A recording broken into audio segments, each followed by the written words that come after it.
le verdict et l'arrêté est suspendu. Oh là là, quelle bande de chiens. Oh, les chiens, tout ça pour laisser des bougnoules dehors. Laisser des bougnoules dehors à faire le con. C'est le rôle de la justice administrative que de contrôler effectivement si les pouvoirs publics sortent de leurs prérogatives pour faire des excès de pouvoir. C'est normal, c'est une démocratie qui existe en France et qui veut ça. Le problème, c'est qu'on a l'impression que c'est les bougnoules dehors à faire le con. Dans un seul sens et qu'effectivement ici, elle vient tenir compte d'une décision sans prendre en considération le contexte dans lequel Mickaël Pacon, qui est un maire courageux et qui avait alerté depuis très longtemps déjà sur le climat d'insécurité qui est régné dans sa ville, le contexte dans lequel il a été amené à prendre ces décisions. Aucun maire de gaieté de cœur ne se prend à adopter des mesures de restriction de liberté publique simplement parce que c'est méchant, parce qu'il essaye d'embêter les grands gens. Le contexte qui existe malheureusement dans beaucoup d'autres villes, que ce soit en région lyonnaise ou partout ailleurs dans le territoire, c'est qu'il y a effectivement une délinquance endémique dans les centres de ville qui a une jeunesse de plus en plus. Ils sont contents, alors donne raison. C'est une mesure de raison. Comment on peut le dire à distance? Que le juge administratif fasse abstraction du réel. Eh bien, vous l'avez dit justement. Précisément parce qu'effectivement, le réel ne compte plus, seul compte le principe. C'est une décision qui est une décision doctrinale, idéologique, qui a été amenée par une organisation, la Ligue des droits de l'homme, qui de plus en plus sort de la défense des droits de l'homme pour prendre uniquement la défense des droits des délinquants. On le voit par exemple dans les manifestations à Paris et en province où la Ligue des droits de l'homme est systématiquement là pour prendre le parti et la défense de ceux qui s'en prennent aux forces de l'ordre, qui les caillassent, qui leur tirent des gaz des feux d'artifice en échange des gaz lacrymogènes. Donc vous voyez, la Ligue des droits de l'homme a pris le parti de la racaille, a pris le parti de ceux qui contreviennent à l'ordre public et ne défend non plus les droits de l'homme, mais que les droits de certains hommes, les délinquants et ceux qui s'en prennent à l'ordre public. Et malheureusement, eh bien, c'est ce raisonnement-là qui a été suivi par le juge. Joachim Le Floch. Paul a très bien résumé la situation. Il y a tout dans cette affaire, en effet. Il y a l'entrisme associatif, le politique qui est corseté par ce qu'on appelle en effet le gouvernement des juges, et il y a le dévoiement de l'état de droit. C'est le fameux jeu de mots de Guy Carcassonne qui disait on est passé de l'état de droit à d'état de droit. D'état de droit pour qui? Pour tous ceux qui en veulent, en effet, à l'intérêt général. Maintenant, j'irai peut-être un peu à rebours de ce plateau sur la question des couvre-feux. Alors en effet, il y a des contextes locaux qui peuvent les justifier, mais j'ai parfois l'impression que les jeunes, de manière générale, sont un peu la vague d'ajustement de la lâcheté d'une politique, de la lâcheté des politiques au pouvoir. Mais attendez, quand quelqu'un qui a moins de 17 ans n'a rien à faire dans la rue au-delà de 22h tout seul, c'est-à-dire sans un adulte, ça m'arrivait d'aller au cinéma quand j'étais adolescent, à passer 22 heures. Encore une fois, je pense qu'il y a 90% des mineurs qui ne posent aucun problème on va se renseigner peut-être de c'est savoir toujours les mêmes mineurs, pas de problème, et dans comment certains endroits qu'on sait très bien. Les causes de fond, si vous voulez, c'est l'absence de responsabilisation des parents, c'est la politique migratoire folle, c'est le laxisme de la justice. Encore une fois, j'ai l'impression qu'on met un cautère sur une jambe de bois, si vous voulez, avec ce genre de politique liberticide, plutôt que d'avoir un vrai travail de fond sur les causes réelles. Il nous reste assez peu de temps, on va continuer le tour de table. Éric Revel. Oui, écoutez, c'est vrai que c'est, comme vous savez, des jeunes adolescents, c'est compliqué, parfois en dessous de 17 ans même, les jeunes ados, j'adore. Des filles ou des garçons, je veux dire bien des qui jeunes posent pas de problème. ados. En tant que parent, c'est ça aussi qui me choque. C'est qu'en tant que parent, quand votre gamin est dehors, vous êtes un peu angoissé. Surtout quand l'heure passe et que la nuit est tombée. Vous avez plein de gens, visiblement, à qui ça ne pose aucun problème. Alors vous allez me dire, il y a des familles monoparentales, c'est vrai, mais il y a aussi des familles dans lesquelles il n'y a plus aucune autorité, si le père est encore là. Moi, je me demande toujours comment, quand on est, par exemple, des mineurs isolés, ceux qui arrivent par bateau, et qui ont 15 ans, ou parfois plus, mais les vrais mineurs isolés, je me demande toujours comment des parents ont pu laisser partir à l'autre bout du monde des gamins, même s'ils ont un téléphone, sans être angoissés, sans avoir de sujet. Vous voyez, ça me pose une question sur la parentalité, sur le sentiment des parents. Des enculés, ça, c'est bien mange-merde. Salut à toi. Bien sûr. Le mineur seul, je ne vois pas pourquoi on interdirait aux mineurs de 17 ans, comme vous comprenez, d'aller au cinéma, de lui interdire de se mentir. Le problème, ce sont les meutes délinquentielles. Les meutes délinquentielles qui sont constituées de mineurs, comme on a vu lors des émeutes de juillet 2023. Et c'est pas un couvre-feu qu'il faut instaurer, c'est l'article 126 Salut à tous. du code pénal. Point à la ligne. Et c'est la conclusion de cette émission 18h56 sur Europe 1 et sur CNews. Dans un instant, sur l'antenne de CNews, vous retrouvez Christine Kelly pour Face à l'info avec ses mousquetaires. Et sur Europe 1, Pierre Delcourt. Le problème, il faut les enfermer à vie, ces jeunes. À tous sur nos antennes. Rituel à la naissance. Faut les tuer à la naissance. Microlax agit localement en 5 à 20 minutes pour vous Faut soulager. stériliser les mères de délinquants. Parlez-en à votre pharmacien. Toutes les bonnes femmes, les délinquantes dans les cités, il faut les stériliser de force. Différentes visions du monde. Je suis différent. Et toi? Pour pas qu'ils ont de gamins. Donnez-moi un fruit, pas joker. Pour pas qu'ils aient de gamins délinquants, il faut les stériliser. Musculaire. Avec Voltaren SP 2%, soulagez votre douleur grâce à sa formule concentrée en diclofénac. T'as vu le petit Naël? Il fera jamais d'enfant, lui. Restez dans le mouvement. Il fera jamais d'enfant. Une douleur d'origine musculaire, ne pas utiliser pendant la grossesse. Dès le matin, Florence et Yann agissent pour soutenir la rémunération de nos éleveurs. Et pour Parce cela, que le petit Naël, il était parti pour faire des conneries toute sa vie. retour aujourd'hui, c'est s'engager pour le bon. On ne fera jamais d'enfant Que se passe-t-il si vous et il n'aura jamais d'enfant délinquant. un parapluie dans un espace ouvert? Finalement, on y gagne. Hein, on y gagne. Eh bien, sans air, les deux se déplacent de la même manière. C'est que du bonheur. Mais il faut bien reconnaître que les occasions de conduire dans l'espace ou dans une chambre à vide sont plutôt rares.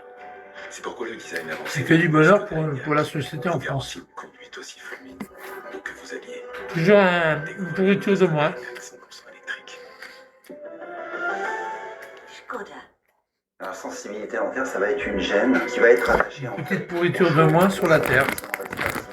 Surtout en France. C'est pour ça que je recommence en solide, justement parce que ça marche. Alors, il y a une différence énorme, c'est comme le jour et la nuit. Il y a un retour à la vie normale.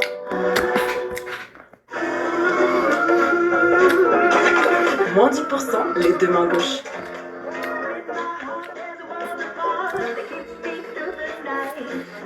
Moins Le petit 10%, Naël. la tête en l'air.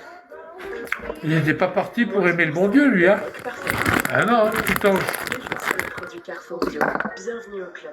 Votre nouveau programme de Le petit ange, il n'était pas parti pour aimer le bon Dieu, hein. Même Allah. Hein. J'ai perdu 44 kilos en 9 mois. En 6 mois, j'ai perdu. Elle a le diable. Et moi, j'ai perdu 50 kilos en 10 mois. Grâce à Comme J'aime, j'ai perdu Il était 13 parti pour faire chier tout le monde. J'ai perdu 11 kilos en 4 mois. J'ai perdu 9 kilos en 4 mois. Moi 15. Ça c'était mon avant, mais aujourd'hui j'ai perdu 15 kilos. En 9 mois, j'ai perdu 24 kilos avec Comme J'aime. Et moi, 57 kilos en 11 mois. Ils lui ont dit arrête-toi, arrête-toi, arrête-toi. Elle n'a pas voulu s'arrêter, hein, le petit Naël, le petit ange. Rendez-vous sur commej'aime.fr et surtout, n'oubliez Le pas petit ange de mes couilles.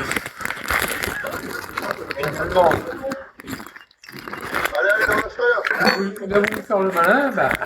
Cocktail Twist, c'est la gourmandise des fruits, la fraîcheur de la bière et sans alcool. Il a voulu tester, bah il a testé, hein. C'était Ah les gars, Cocktail Twist, Ah, il a testé, hein. officiel du Tour de France. Vous savez quoi? Même en vacances, mes clients prennent rendez-vous sur Terrestre. il a voulu tester, bah il a testé, hein. Le créneau pour que c'est fait. Comme ça, pas de changement dans leur programme. Alors vous aussi, même en vacances, prenez rendez-vous sur carglass.fr et tapez bien.fr pour être sûr d'arriver chez vous. Carglass remplace. Soit tu testes, Carglass vous offre un bon soit tu détestes, ou soit t'as testé, ou t'as tété. caramel salé. Choisissez votre prochaine aventure avec lui. Assise toute la journée. Il a joué au con, ben voilà. Jambes lourdes, douloureuses, fatiguée. Voilà. Essayez le trop fort. Il a joué au con, ben voilà. Augmente le tonus veineux, le tonus Il a joué, il a perdu. des petits vaisseaux sanguins pour soulager efficacement les jambes lourdes et douloureuses. Le trop fort, Il a joué cette petite crapule, ben il a perdu. Hein. Il a perdu sa race. Sa grand-mère et sa race. La prochaine fois, il fera attention à ce qu'il fait. Hein. Ah ouais. Comme ça, c'est la vie. Hein. On va faire le con hein, dans la vie. Hein. Tu fais le con, tu fais le con. Hein. Tu fais le con, bah, tu fais le con, tant pis pour toi. Hein. 19h, ravi de vous retrouver. Les infos, la belle Maureen. Bonsoir Maureen. Bonsoir, chère Tu fais Christine. le con, tu Bonsoir fais à le con. tous. À la une de l'actualité, l'incendie des Pennes Mirabeau a atteint la ville de Marseille. Les habitants appelés à se confiner. L'aéroport a été fermé par sécurité. La circulation des trains interrompue au départ et à l'arrivée de Marseille. Une habitation a été détruite et une dizaine sont atteintes par les flammes. Tout le monde a été évacué. Le feu a parcouru 700 hectares et 9 pompiers ont été blessés. La vitesse de propagation des flammes inquiète les autorités.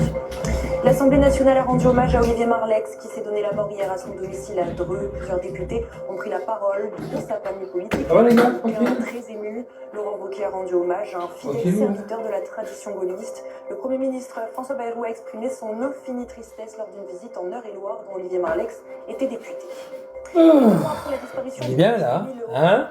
Ah oui, il est bien. Alors attends, tac, tac. Autour des circonstances de la disparition de leur fils de 2 ans en 2023, après des mois de Prenez un recherche, peu de des sous, je sais pas. Prends des sous. 100 balais à mars.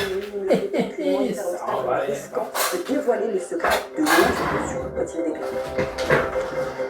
Merci beaucoup, ma chère Laurélie. C'est là ce soir, c'est une première depuis 17 ans pour un président français.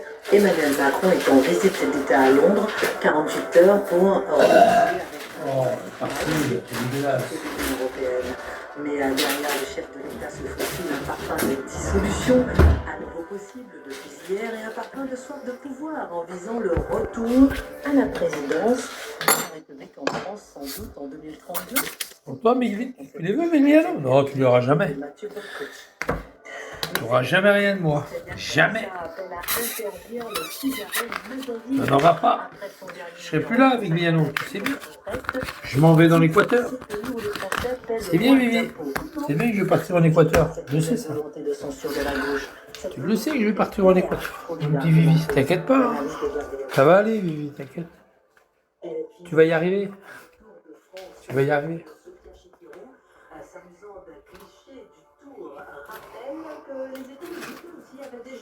Montrer du doigt ce symbole de la culture française, le Tour de France. Il reste le tour le plus prestigieux, le plus suivi dans le monde. Pourquoi est-il autant critiqué par la gauche? Le regard de Marc Melon. Du jamais vu depuis au moins 30 ans, le taux de pauvreté. T'as vu qu'il y a un bougnoul qui a fait un attentat sur le Tour de France, vous l'avez pas vu? Un bougnoul qui a foutu le bordel sur le Tour de France. Un bougnoul, il a crié à la voix barre. Et de la chance, ils l'ont pas tué. Un bougnoul qui a foutu le bordel sur le Tour de France.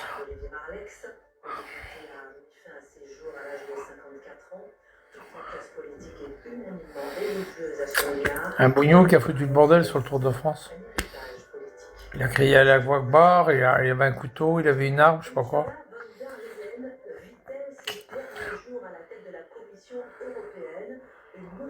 Et voilà quoi. Un bougnoul. Grave, hein. Ça va, Rital? Tranquille?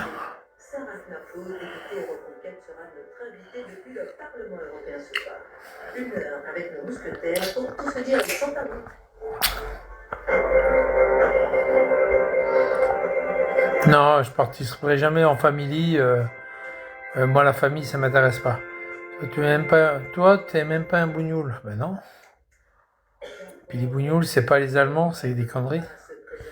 C'est des conneries que Google a mis. Google, ils savent rien, c'est des Américains, Google. Ils savent rien. Le mot bougnoul, il vient de 1820. Tu te rends compte, c'est vieux, hein. Le mot bougnoul, il vient de 1820, à l'époque de la colonisation en Algérie, 1820. Ça n'a rien à voir avec la guerre 39-45, c'était bien avant. Bien avant. Bon, bougnoul. Traiter les raclures de chiottes qu'il avait par terre et puis qui servaient les grandes familles françaises en Algérie ou même dans les villages. C'était des femmes à tout faire, pas des esclaves, mais des femmes à tout faire, des mecs à tout faire. Voilà, il faut réparer la charpente, il faut faire ci, voilà. Ils appelaient ça des bougnoules. Voilà. Ils disaient que c'était des bougnoules, les gens qui avaient... Voilà, c'est tout. C'était en 1820. Enfin bon, ça date pas d'aujourd'hui. Hein. Après, Google est arrivé. Et après, Google, les Américains sont arrivés. Et puis ils ont dit, ben non, Google, c'est les Allemands. Ils disent n'importe quoi. Bougnoul, je vois pas ce que... Le mot bougnoul en allemand, quoi. Je vois pas ce que ça veut dire en allemand. Non, mais c'est n'importe quoi. C'est n'importe quoi. Et puis alors les crouilles, du coup, ils sont contents que Google a dit bougnoul. Alors tous les crews, ils disent ouais, t'as vu, il est par-ci, t'as vu, Bougnoul, c'est les Allemands qui vous traitaient comme ça. Mais non, pas du tout. En fait, Google, c'est américain. Et ils ont mis ça pour faire plaisir aux Bougnoul, quoi. C'est un Bougnoul, oui, bien sûr. Bah là, il est en prison, là, ça y est, c'est fini. C'est une merde, c'est une grosse merde. Il doit nettoyer par terre, il doit balayer. Il doit se mettre à genoux pour balayer, parce qu'ils n'ont pas de balai, ils ont des balayettes.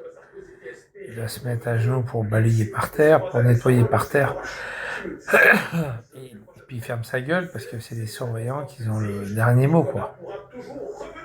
Quand c'est la fin de la promenade, c'est la fin de la promenade.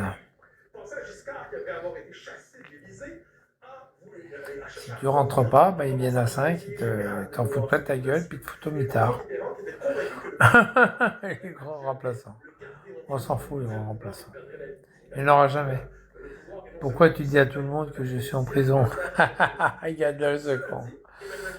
Allez, dégage, ma fils de pute. Ouais, c'est pas Psylette. Ouais, je suis en vacances en Algérie. Tu regardes en vacances, il est expulsé. Il est tellement en vacances, il vient sur mon live, l'autre. Ouais. Oh putain, les cons.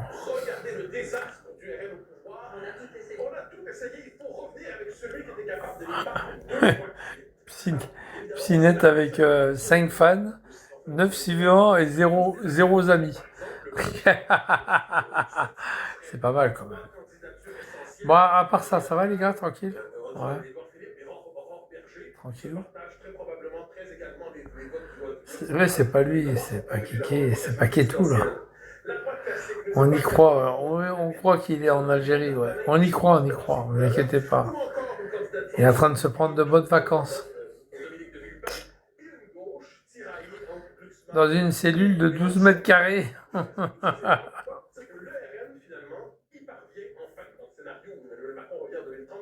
Je suis mort de rire.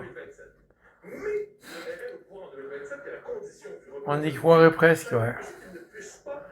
Ah, ça y est, c'est fini là. Les 3/4, ils savent qu'il est pas en vacances. Les 3/4, ils savent bien qu'il est... Alors, ils essayent de faire un peu de résistance, mais ça marche plus. Au début, il y en a qui disaient « Ouais, il est au bled, oui, dans ton cul, il est au bled, oui. Il est au bled. Je suis pas ton frérot, fils de pute. » Ouais, ça va. Il est au bled, dans ton cul, il est au bled. Putain. Oui, nous le tenons, choc des légitimités, ou est-ce que le Conseil constitutionnel l'emporte et empêche le RN et le condamne à l'impuissance, donc à la déception? Posons donc la question. Dans ce scénario, il y a aussi LFI qui a été peut-être au deuxième tour de la présidentielle. Enfin bon, c'est comme ça. Les banlieues jette le chaos dans les banlieues et on dit, regardez, il est au bled, ouais, il est au bled. Avant, ça allait même très bien. Depuis que le RN est là, soudainement... Ah, putain. La magistrature va résister de l'intérieur, évidemment. Le service public ne s'empêchera pas de faire une forme de télévision anti-étatique dans les circonstances pour dire, regardez... Ouais. C'est comme ça, les gars, c'est comme ça. Là, je vais aller manger, là. Il est 19h10. Je vais pas manger grand-chose. Je me suis tapé un 4/4. Vous n'avez pas vu que je me suis tapé un 4/4? Regarde. Je me suis tapé un 4/4, j'ai pas faim. Ah, une merde abyssale, là. Mais tu dis n'importe quoi. Abyssal, ça veut pas dire ça. Abyssal, ça veut pas dire ça, abyssal. Déjà, une merde abyssale, ça prend un E. Ah oui, c'est une merde abyssale. Donc déjà, t'es un crétin, parce que là, abyssal, ça veut dire très, très profond. T'es un crétin, toi. Hein, t'es un gros con, hein. Allez, dégage. Va niquer ta mère, ton grand-père, va niquer Allah, va niquer Mahomet le pédophile et ne casse pas les couilles. Bye bye.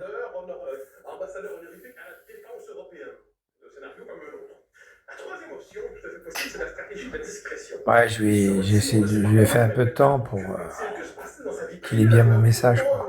Tout le monde te déteste. Ben non, la preuve que non. Je vais travailler dans le sud, on m'héberge, puis je vais gagner 1000 balles. Il est con, lui. La preuve que non. Il est con, ce mec. Le mec se buzz.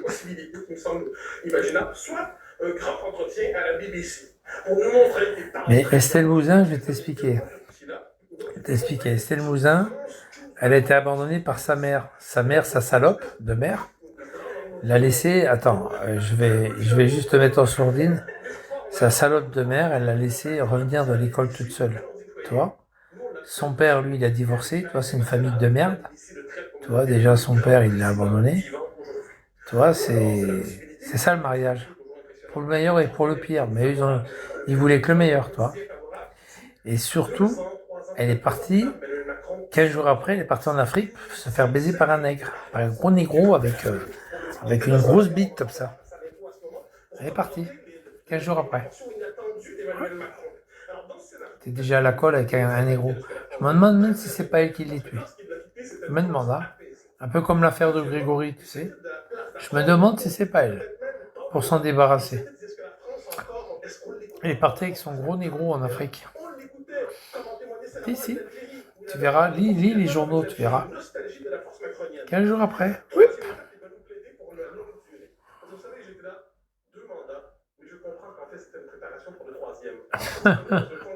Ah ouais, avec une grosse bite. Un gros membré. Elle a bien choisi, hein. Je crois que la gamine, elle était de trop. Elle était de trop, la gamine, à mon avis, la gamine elle était de trop, et puis ils en voulaient pas, quoi. Elle prenait trop de place. T'as vu, regarde, hop, la gamine est morte. 15 jours après, elle a pris l'avion, elle est partie en Afrique. 15 jours après, elle est partie en Afrique. C'est honteux, hein. Bah, il faut toujours dénoncer les femmes faut toujours dénoncer les femmes qui ne soignent pas leurs gosses, qui les abandonnent, tu vois, dans les voitures, dans la vie, dans la rue. Il faut toujours les dénoncer, ces gens-là. Parce qu'après, tu sais, ils sont passés pour des victimes, puis ils font croire que c'est eux les victimes. C'est pas l'enfant, c'est eux. Et ça, c'est intolérable. C'est inadmissible, ça.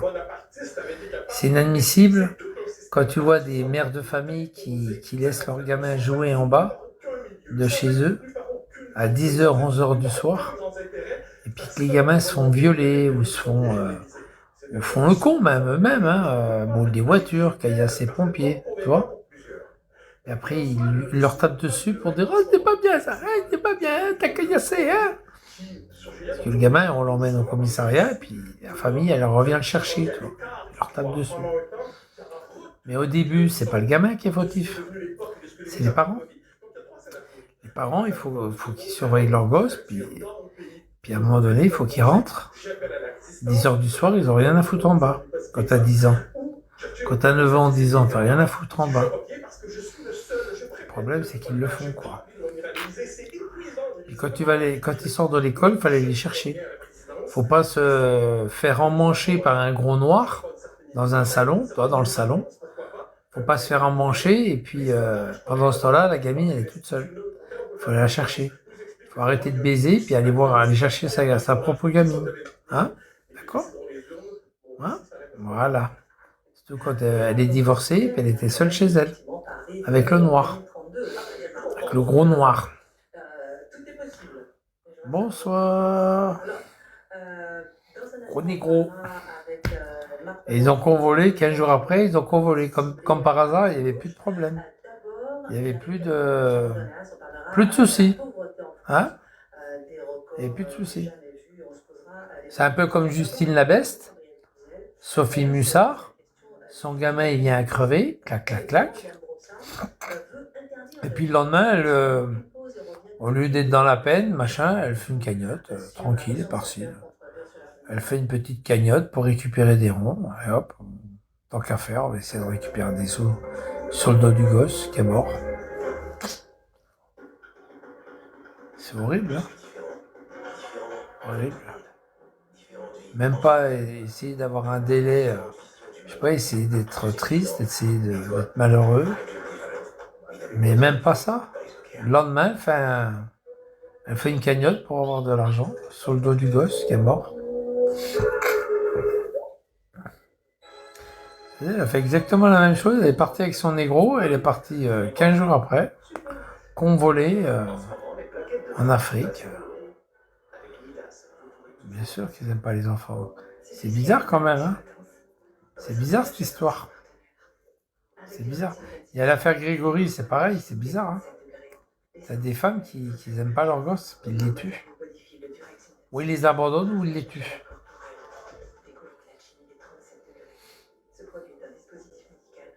Je sais pas, moi. Quand tu aimes ton enfant, tu vas le chercher à l'école, hein. C'est la moindre des choses. Moi, tu prends ta bagnole, même si c'est pas loin, tu prends ta bagnole et puis tu vas le chercher. Tu le protèges. Un enfant, il faut le protéger, le soigner. Pas faire un peu comme les lionnes qui protègent leurs enfants, qui les aiment, qui les protègent, qui les soignent, qui leur donnent de l'amour. Pas laisser sortir la gamine toute seule de l'école. C'est odieux, ça. Odieux. C'est impardonnable, ça. Impardonnable. Moi, t'as vu mon enfant, je l'ai protégé jusqu'au bout. Voilà, jusqu'au bout. Il a un métier, il a tout ce qu'il faut, il a le permis, il a une bagnole, il a tout ce qu'il faut. Voilà.